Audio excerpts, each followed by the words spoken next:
right, this is Spring Trends on Western Spring Television. Right here, what we'll do is look at issues and situations trending all across Nigeria and beyond. Who is trending, what is trending, where they are trending, why they are trending, and we get to take reactions on social media. My name is Evelyn Ohiola, welcoming you especially to this Thursday edition of Spring Trends. You know, I do not do this alone. My partner is here. I was tempted to say partner in crime, but we do no crime here. Welcome, Femi. Your partner in trends. In trends. Yeah. My trendy partner. Come on.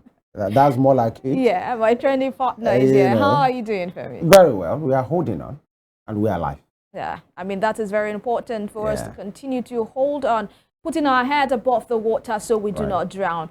We move ahead to our first story this morning, going beyond the shores of Nigeria. We have seen a massive protest in Kenya, yes, the country of Kenya, against the government. First, it was about the finance bill, which was actually proposed by the federal government, but then the finance bill was withdrawn. But the youth, especially the Gen Zs, seem not to want to step down or bow down. It is the Gen Zs against the Kenyan government at this time. You can see the photograph, what is written on the placard says they killed more than 6. They killed more than 6. Ruto is a liar. They killed more than 6. And the other placard there says to every one who was killed, your voices matter. I mean, this was like what we had in the year 2020 October, where the youths went out to the street protesting against, it was SARS then. Yeah, and SARS. And SARS then. But right now, the youths, especially the Gen Zs, are onto the streets in Kenya, and we have seen a whole lot, tear gas here and there, people killed. But then the president said they were not killed, that he knows that they were not killed by the police officers. They will investigate the killings and all of that. Well, but let's move on to taking reactions at this time. Nwalimu Wanjala says most Kenya youth are disgruntled with skills but no jobs. Government officers looting everything to enrich themselves. It is a sad situation. And this next tweet is from Victor Kimiyu. Victor Kimiyu, who is actually a Kenyan, I believe, says, bro, this is microcosm of what is happening countrywide, not just healthcare. And there are many of those, but also shattered dreams. Basic needs are now a luxury, and the quality of life for the majority of Kenyans has deteriorated to unimaginable levels, even those with jobs. And another one here. Another of this comment here says by Paul Gozier says, I sense Kenyatta, the former president who is now the opposition to the Ruto, is playing with emotions of the Gen Z to take power back from Ruto. And this last one, Akufo Omer, says the Kenya protests have achieved its purpose. The current extension of the protest is now induced by political opposition parties. This comment actually looks very familiar, especially to what we had in NSAS. A lot of people said that the youths were doing more than what they should do. Since the government has reacted, it was time for them to stand down. But Femi, you have, I'm sure you've followed this Kenyan protest for some weeks now. What is actually happening in Kenya? I watched a video of a young lady who says she is battling endometriosis and her brother is battling asthma. And these drugs have become inaccessible because of the prices and all. And for her, it's either she dies on this protest ground or she goes back home and dies from the pains of endometriosis. What are your thoughts? I think it's sad to pick you from that point. Asthma, pains, and crisis it's terrible if you've seen people when they're in their crisis time, because it has to do with breathing. Really, the lungs are tight and air could really go in. So it's a serious situation to get inhaler. It's now a luxury. And of course, when you talk about endometriosis, that has to do with women's periodic cycle being distorted. Not just being distorted, coming with pains, severe pains. The normal usual comes with its own cramps and pains. Talk less of continuous, and it's a painful part. And they're talking about the rot in their health system and the not being able to afford basic health cares, and that politicians are just living large. This this resonates, and you say why not just are pointing to the situation in Kenya. And the Kenya, it's had a kind of system, or had a kind of system that many analysts will easily point to say, you see what's going on in Kenya, their electoral process are smooth, this and that. They have a fantastic tourism sector. Yeah. People go to Kenya, you know, especially their wildlife, you know, being from the eastern part of Africa, and this is what we are seeing at this time. If you ask me, really, just like during the EndSARS, there is a part of me that believed there was a time that maybe protesters could have piped low, yeah, in a kind of way. But then if they didn't pipe low, death and carnage should not be their lot, should not be their portion. And I think this is what is happening at this time. Although it started with that finance bill, controversial bill, that was later withdrawn, but then they moved, the youth, the young people, tipped over. They went further to, you know, to say they are calling for good governance. But then some of them went berserk, attacking public buildings. And these are some of the issues as well. You won't be calling for, I'm not, you know, attacking them, but then there's no way you'll be calling for good governance and you are attacking government facilities. Yeah. You are attacking government buildings. You know, just like the way it happened, although so many persons will say it was hoodlums who did that. The destruction of the Igbo Court, the destruction of many public buildings in Lagos to hear grievances. And beyond the EndSARS, I think it's a pact in Africa that when people are making their grievances known, that same facility that you people are saying is not enough. That's what you people go ahead to attack it. The burn tires on the road, issues happen. I think it's a wake-up call really in Africa. You remember the Arab Spring years ago? It started Tunisia, Egypt, and the whole of, you know, the Maghreb was almost consumed by it. That has to do with toppling of government by the way politicians. Maybe that's the part where some think at this time now, maybe it's not just a protest. Politicians are beginning to manipulate. You will know they will always want to manipulate.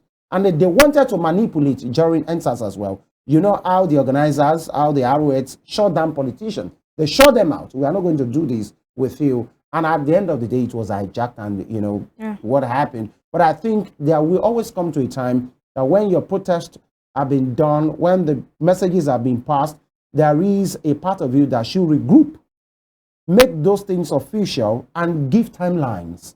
If these things didn't happen, you will hear from us again, instead of going berserk, and then it gets to a time you will lose the battle if you continue this way. But then if that happens, death, shooting, maiming should not be the order from the government, because the young people, the Gen Z, they are angry. If actually this is what we are planning for, this is what we are saying you should do, should you not face us with guns? And that's why they are saying the president lied, not just 6 people, many more than 6 people have died. And it speaks to the fact that maybe Gen Z, the way some of us millennials or people older than us see them, as just vibes and cruise. Maybe it's not that. There's more to them as well. Yeah, you know, in that video, the lady says, I have nothing, absolutely nothing to lose if I die on this protest ground. And you are seeing someone who has made up her mind that it is either I get this or I get this. All right, we move on, and we hope that the protesting in Kenya can be quelled and people can move about their normal businesses. The government should actually look into this and see what they can do to bring back peace, restore back normalcy to that country. We move on to our next story, which will be launched in by this video. We will be back to take reactions. Aliko Dangote is speaking, and someone actually said for Aliko Dangote to react to issues bordering about interest rate, it means say, you know, it don't reach stop. It don't show. Let's watch this video. We'll be back to take reactions. Excellency, at 30%, there's no way anybody can create jobs. If interest rate is 30%, there won't be any job creation because we're actually stifling growth. So interest rate can remain 30, but then no growth will happen. All right, that's Aliko Dangote, the head of the Dangote Industries Limited, speaking to the federal government, especially targeting the president, saying that, Mr. President, this interest rate should come down. At 30%, no individual will want to create more jobs. No jobs will be created. And if jobs are not created, how are we going to engage our youth? How will people be able to, pay for their daily living? Reactions in social media very quickly. Mr. Fowoshere says this shouldn't be told to people who are ruling a country before they should know it's a terrible idea to have such high interest rate. Okay, Matarazi at Matarazi on X says Dangote is saying that with the central bank's high 26% interest rate, businesses cannot afford to borrow money to expand or hire more workers. As a result, no new jobs will be created because companies won't be able to grow. Teddy Ezekiel says also prices of goods and services will never go down until naira to dollar, US dollar, is lower than 700 naira.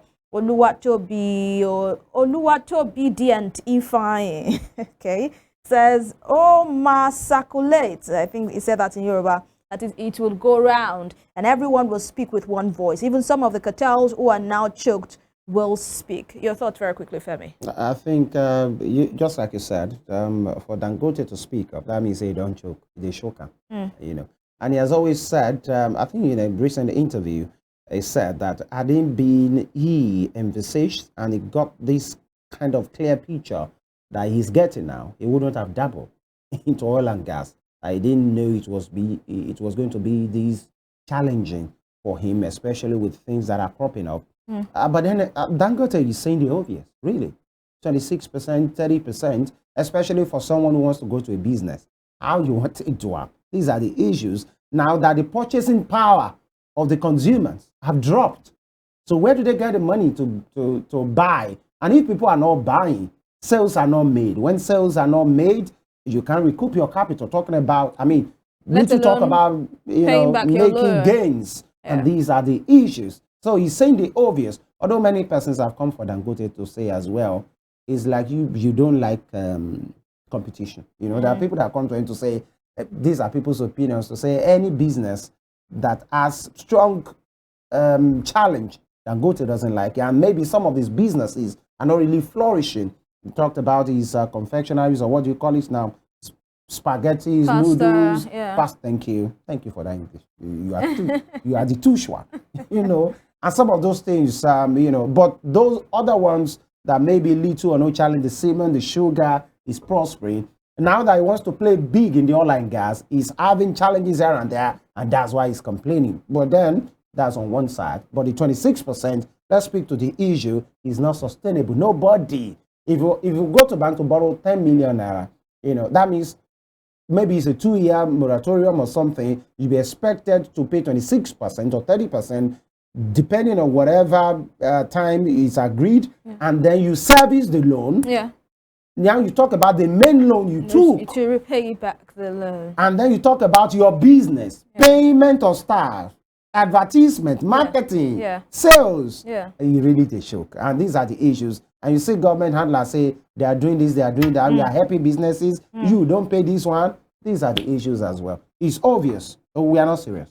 All right, we'll move on to our next and final story this morning. And it's talking to what the EFCC is saying to the people. I'd like us to take a look at this now, what the EFCC is saying at this time. We may disagree on methods and tactics, but one thing is clear: corruption must be defeated. Stand by EFCC. And the EFCC stands with the public. They went on to release a statement on X saying the EFCC stands with the public on this one thing, ensuring that our dear nation is free from every form of corruption. And that course we are determined to pursue. The eagle needs to stand by. Hashtag towards a better Nigeria. Hashtag say no to corruption. Chukwuemeka Azubike says, is this a justification for the method of forcing yourself into people's homes and hotel rooms? Really? And a lengthy one here from a concerned citizen with actually the name concerned citizen at Mike Ubaka says, if you are actually fighting corruption, the public will stand by you. You do your painstaking investigation, gather your facts, go to the location, arrest the suspect, and go. Going to a location based on hearsay and then arresting a multitude of persons while harassing them only to start sieving them like grains isn't the way. Anyone that doesn't prove his innocence will now be slapped a bogus charge so as to up your conviction rate. That's what I'm going to be taking from a concerned citizen. Queen B says, we'll give you all the support required, but you have to start making examples of the big fish in the ocean, that is, Yaya Bello and the likes, not the small tiny fish you've been chasing. We are keeping our eyes on you. We'll give you kudos when you deliver and call you out whenever you falter. Holyman says, Oya Shokos, arrest Yaya Bello, arrest Ganduje, arrest Akpabio, arrest any top politician, same way you bust school hostels and hotels. Your days are numbered. Either by peace or protest, you will listen to us. Your thoughts very quickly, Femi. What do you think? I think this is stemming out of that purported protest that EFCC, posted about, to say some people are planning, and they know that it's criminals, people that are being investigated, that they are sponsoring these. Many persons will say you are trying to spin the narrative. The people that have been talking, they are not politicians. The hotels, the nightclubs, you have been busting, snatching wigs from people, hitting ladies with snooker sticks, slapping them. Is that about corruption? Don't spin this on the people. Yes. Do your work. Your boss, Mr. Lukoye, they gave people Davis directive that they should stop sting operation. No more sting operation in the night. Exactly. Your guys are still doing it. You said we should stand by you. Then I put a picture of can we see that picture of somebody in joggers? Should we run for you or run for EFCC? Do your work. People will support you. And my last take on this: where's the white lion, Mr. Lukoye? You say you rather leave your job if white lion will not be brought in. Where is he? This is it. This is what you said. Instead of going to nightclubs, all thief, not thief, go after them. But let's see the big ones as well. Make an example of them. Where is Yaya Bello? All right. Where is the white lion himself? I mean, people have been asking, Mr. Olukoye, they need to provide us with an explanation of where Yaya Bello is at this time. You said that you'd rather resign than let this matter be swept under the carpet. And like it is, we are not saying do not arrest, but then do it, in a very civil way, in a very civil manner. You do not dehumanize people. You do not beat up people just because you want to arrest them. And at the end of the day, you realize that these people are innocent and you let them go. I mean, you're infringing on their fundamental human rights. And that's where we draw the curtain on the show this morning. It's Spring Trends, and as the EFCC is singing the song by Ben King saying stand by me, I'd like to put it out there that ensure to provide a shoulder for someone to lean on today. A lot of people are having it rough. Ensure that you are there for people. Provide the little support you can in whatever way you can. My name is Evelyn Ohiola. We'll make a return tomorrow for the last final edition of Spring Trends for the week, and it's going to be my best day of the week, as you know. Femi, thank you so much for coming on board. My pleasure. And to you, for yourself, a good day.